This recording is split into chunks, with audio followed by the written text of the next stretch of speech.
ጀርመናሪ ዛሬ የምናየው ስለ ቨርብ ቱ ቢ ነው። በመጀመሪያ ቪዲዮዎችን ስለ ሰብጀክት ፕሮናውን እና ስለ ፖሰሲቭ አድጀክቲቭ ተምረናል።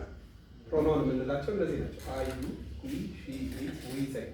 ፕሮናውን ማለት ስምን ተክቶ የሚገባ ነው። ኦኬ፣ ስምን ተክቶ የሚገባ ማለት ነው። ኦኬ ሶ አሁን እነዚህን ግሶች በደንብ እናያለን። እነዚህ ረዳት ግሶች ናቸው ወይም ደግሞ ሄልፒንግ ቨርብስ ይባላሉ ወይም ኦክሲላሪ ቨርብስ ይባላሉ። ስለ እነዚህ በደንብ እናያለን። ኦኬ ሶ ሙሉ አረፍተ ነገር ለመሆኑ ይሄ ኦብጀክት ይጎድለዋል። ሰብጀክት አለው፣ ቨርብ አለው፣ ኦብጀክት ይጎድለዋል ማለት ነው። እሱን በቀጣይ ቪዲዮችን እናያለን።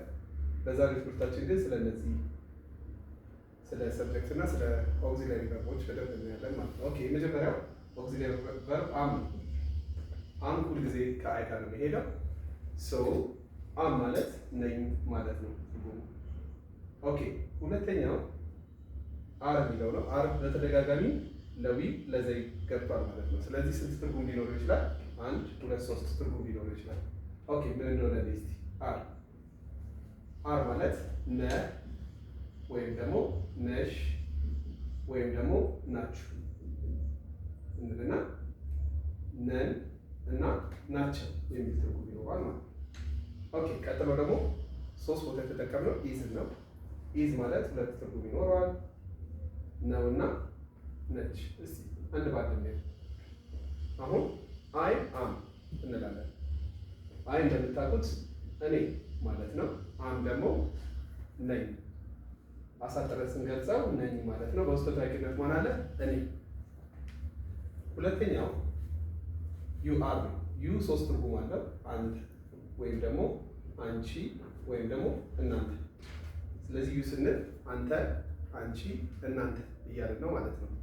ሶ አንተ ብለን ከዚህ ውስጥ የምንወስደው ማን ነው? ነህ ማለት ነው። አንተ ነህ። አንቺ ስንል ደግሞ ማን እንወስዳለን? ነሽ። አንቺ ነሽ። እናንተ ከሆነ ደግሞ እናንተ ናችሁ። አሳጥረን ስንገልጸው አንተ ነህ የሚለውን ነህ ማለት ይቻላል። አንቺ ነሽ ነሽ ማለት ይቻላል። እናንተ ናችሁ ናችሁ ማለት ይቻላል። በውስጥ ታዋቂነት ያው ሰብጀክቱ እንዳለ ይታወቃል። ኦኬ እዚህ ጋር ሂ ማለት እሱ ነው። እሱ ለሚለው የምንወስደው ነው ማለት ነው። እሱ ነው። ኦኬ ስናሳጥረው ነው ማለት ነው። ኦኬ እዚህ ጋር ደግሞ እሷ ብለን ማን እንወስዳለን? አም ሶሪ እዚህ ጋር ነች። ኦኬ እሷ ነች።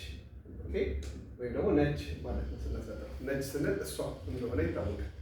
ኢት ኢዝ ለዕቃ ወይም ለቁሳቁስ ነው የምንጠቀምበት።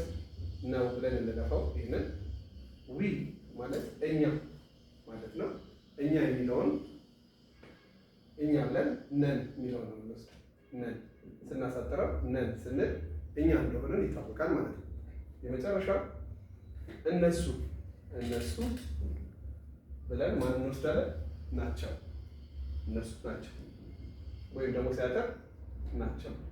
ኦኬ ቴንክ ዩ ፎር ዋቺንግ። እናመሰግናለን።